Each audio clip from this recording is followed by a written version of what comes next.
welcome to the first episode of Migration Insights with Sanji Caldera. I'm your host, Aisha, and today we are thrilled to have with us Sanji Caldera, the Principal Migration Consultant and the driving force of Sanji Caldera Associates. Sanji, welcome to the show. Thank you, Aisha. It's an absolute pleasure to be talking to you today. Thank you. We're excited to kick off this series with you, Sanjay. Before we dive into today's topics, could you tell a little bit about your background and what inspired you to become a migration agent?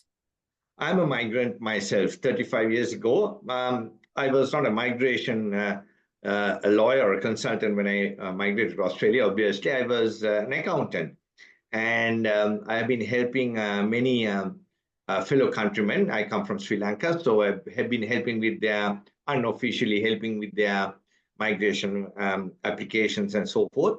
And when they did receive their outcomes, it was a very pleasurable experience for me. And I thought, look, why don't I change my career? Studied migration law, got my license.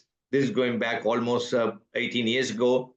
And here I am working as a migration consultant and enjoy my work. Yes, that's very insightful, Sandy. Thank you so much. Speaking of tailored advice, I do know that you'll be visiting Perth on the 21st and 22nd of August. Can you tell us a little bit more about your upcoming visit and what people in Perth can expect from booking an appointment with you? Yes, look, I'm very excited in bringing my expertise to the people in Western Australia and Perth. I will be there between the 21st to the 24th, and welcoming anyone who has any migration-related or visa-related matter to discuss, to come and have a chat with me, obligation-free, and get the insights on any type of visa matter that they might be having. All right, that sounds great. And can you tell us about specific pathways available for people in Perth, especially those who are currently on temporary visas?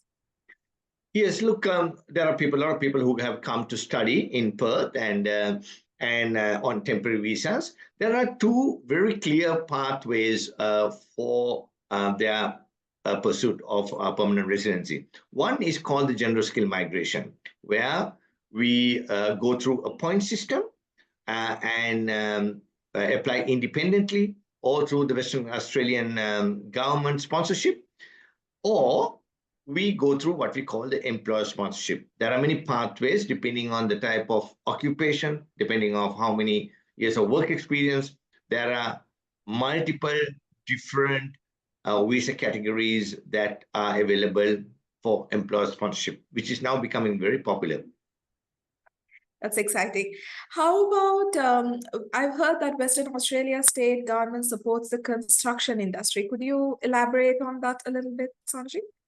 Yes, look, I will go back one step. When we're talking about the Western Australian government, they also have what we call the graduate pathway. These are for students who studied in Australia and now has got a skill assessment, has got the necessary points, and they can apply. And we have another list called Schedule 1, which is really for healthcare, where they would have to have had 1 year work experience and a contract. And then we have another whole lot of occupations on Schedule 2, which also entitles them to apply for their permanent residency or other temporary visas. Talking about the construction industry, Western Australian government has come up with an excellent plan to boost their construction industry. And there are lots of opportunities. And most importantly, I always would like to advise people to register with the construction visa subsidy program, where this is applied for people who get sponsored by the employers in the construction industry for the subclass 482, subclass 494, and the subclass 186 visa. once you start working, there are payments that the Western Australian government will be paying the employee and the employer. So very attractive. And to get more knowledge on that, please feel free to talk to me. That sounds like a wonderful opportunity, Sanji. Thank you so much. Now let's talk about some real life stories. Is there any anecdote or particular memorable case of a client that you can share with us? Of course, like There is so many. When you have so many, you can't remember. But I like to talk to you on a very specific thing, which this will touch many people. The Australian government, the migration laws are very specific. When they talk about work experience specifically, they want that particular applicant who has, let's say, as an accountant. This particular story is about an accountant who was doing accounting duties and bookkeeping duties, and the department refused their visa based on the fact that the person did not do strictly an accountant's role, but it did bookkeeper's role too. So this case was argued very successfully at the Administrative Appeals Tribunal. And what I pointed out to the tribunal member is that when you talk about a small to medium organization, that there need to be an accountant who will be performing duties at the very high level, but that company can't afford a bookkeeper or accountant to do the other clerical jobs. So this particular accountant has to do a dual role because it's a small to medium company. And the tribunal accepted that argument and granted that visa based on the fact that the particular applicant did both the accounting duties and a bookkeeper's duties. So interesting case that was. must have been really heartwarming as well. For our viewers in Perth, this is a prime example of what kind of dedicated support you can receive from Sanji and Sanji Caldera Associates. Now, shifting gears a bit, Sanji, what advice would you give to someone who's just starting to think about migration to Australia? Aisha, gone are the days that any two applicants can lodge an application in the same manner. I have come across all our clients that come to us and engage our services, that it has to be always a tailor-made solution.